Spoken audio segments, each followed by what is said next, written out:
ওই এক পাহাড়ের হিল মান্দার হিল, বিহারের মান্দার হিল। এই মান্দার হিল বাসুকিনাথ সাপকে দিয়ে দেবতারা এবং অসুররা মন্ত্র করিয়ে অমৃত উত্তোলন করেছিলেন।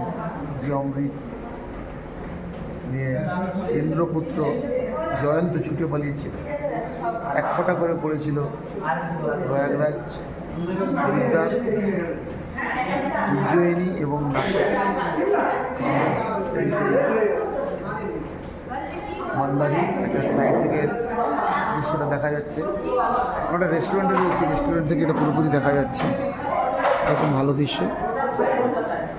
এই রেস্টুরেন্টে আমি খেতে বসছি, আমরা রেস্টুরেন্ট থেকে নানা দৃশ্য পুরোপুরি দেখা যাচ্ছে।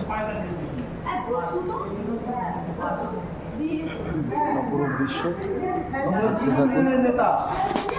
সবাই তো ওখানেই খেয়েছে।